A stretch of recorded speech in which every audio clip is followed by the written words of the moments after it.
And it isn't the first time we've seen this from Chilwell. You noticed it last week at Brentford. Well, at Brentford last week, he got himself a brilliant goal. Again, in that kind of position where he's just loitering on the edge of the box. And we know he can do that with that left foot. He can do that beautifully. Today, watch him from this wing-back position. He's done this an awful lot. He's making that run, which not only stretches everything back here, but then gives that bit of space for others to then come and exploit and, again, leave Callum Hudson-Odoi maybe a little bit of a chance, Karen, to go one-on-one with a full-back. Yeah, his runs are like out to win. He's always looking at Callum Hudson-Odoi, and he goes into those areas there because, you're right, gives Callum a 1v1 if he's played in behind. Also causes Max Aarons has got to go with him. He's always checking his shoulder, where's the space. And I think it's just his game intelligence, really. Yeah. You know, he's not a left-back, he's a centre midfielder, he's a left winger. Yeah. And again, the formations are very similar, so he's trying to get his individual battle, but really intelligent running off the ball. Yeah, and that's difficult. That's not something that I don't think Norwich would have done a tremendous amount of work trying to cope with that. They would have expected Hudson-Odoi to be making those runs, Mason Mount to be running out to in from those forward positions, but the wing-back drifting right in there. We've seen a few other clubs doing that this season with their fullbacks, and it's another string to their bow in that position. It's very difficult to combat. We talked about Hudson-Odoi before the game, grabbing an opportunity. He's certainly done that. Absolutely, and again, though, I think that's credit to both Chilwell and himself. But I think, Andy, you need to talk about the sweeper in this, in the build-up to the goal. Yeah, Thiago Silva there. You just see him sweeping and dropping away now. You watch Hudson-Odoi working Kabak. He drops short to go long. Grant Hanley now, come on, you've got to switch on and you've got to sense. You've got to smell there might be something happening, and he doesn't.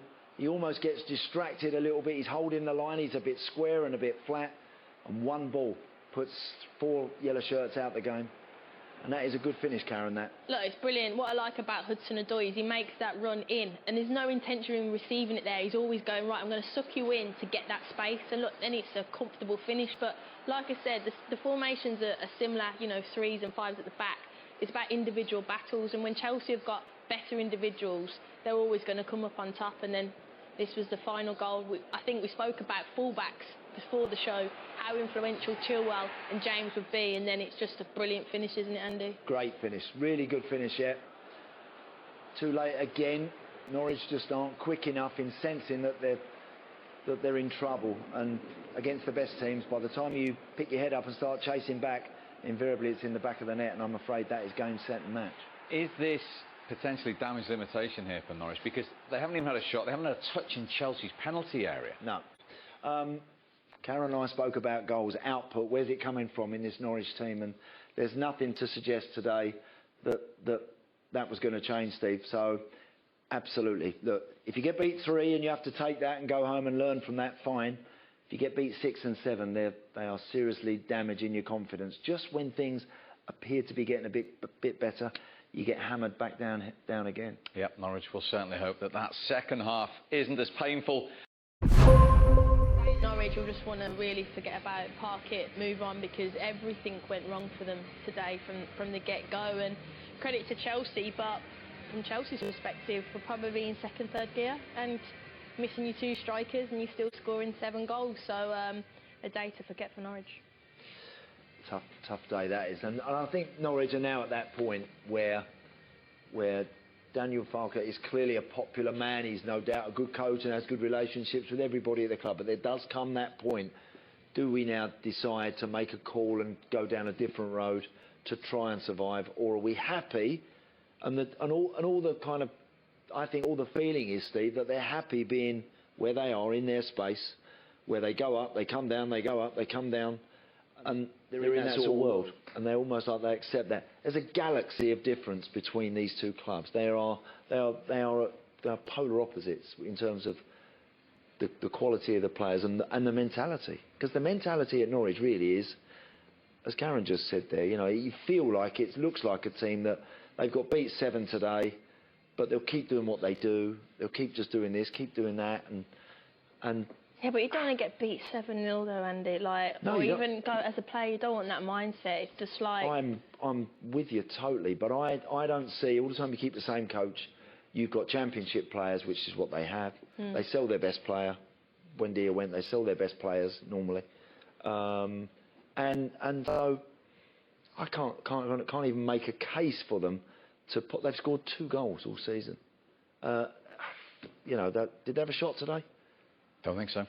I mean, Mendy and Thiago Silva can walk in the dressing room, take their kit off, put their clothes on, walk straight down the King's Road and go and order themselves something to eat. They had not even got dirty, I don't think, or not even got a sweat on. It was like that one-sided. I thought the Watford performance against Liverpool was bad. That is alongside that today. Okay, yeah, just 1 shot on target in the entire game for Norwich. So 2 down this Premier League. It's been quite a long time since I did, and then 3 come around in the same game. So I don't think I've ever scored more than 1 in a game for Chelsea. So it's obviously a massive moment for me to get 3, and yeah, I remember this one for a long time. And nice to remember that it's 25 games, I think. The last one was the Champions League semis last season against Real Madrid. So you have been waiting pretty long time. Yeah, I've been waiting a long time. I mean, I felt like you put pressure on yourself, but I always was getting in the positions to score, but I just wasn't putting it in the back of the net. I thought it's going to be a game where it's going to come off, and obviously today was the day. You got every twist today. You had penalty, the VAR helps, so they're all helping you now. Yeah. Obviously the last one I thought might have been offside when I looked up and I see the offside check. I was praying, and obviously it was my luck today, and obviously the team as well. It's not just about me. I think the way we played, where we started, I spoke to you before the game about intensity, the early kick-off, being at it from the beginning, and we was like that today. And the manager challenged everybody to step up and prove a point.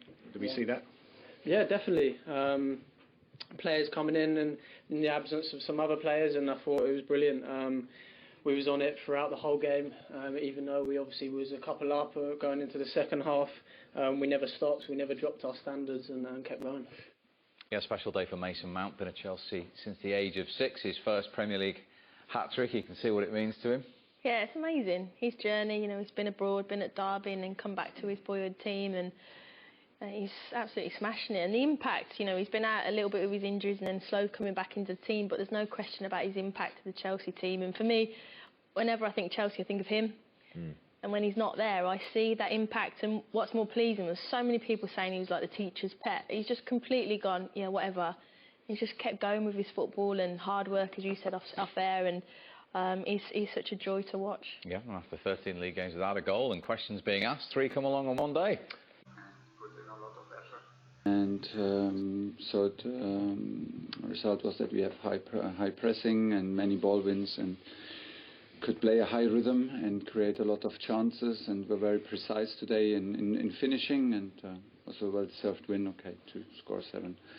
Need also a bit of luck and the momentum, but it's a good effort and good game. But in the absence of Lukaku and Werner, you challenged the players to step up and show that they had the appetite and the intensity. We certainly did. And that will not stop. I mean, this is now one game, and the next one follows on Tuesday evening here. And we are up for the 3 points again, and we are up for a challenge again, and then they will have to prove again. Is one game, and fair enough, and all the credit, but it's also only one game. Mason Mount's been waiting quite a while to score a goal. Yeah. Picked up 3 of them today. Good, yeah. Yeah, it's good, because no matter what the coach says and how many good opportunities you have and how satisfied the coach is, the offensive guys need goals to feel fully happy and to feel the full confidence. So this will help him a lot. He waited too long, and it was good that he got some goals. Some situation when you make 7 changes, you're without your club record signing and your other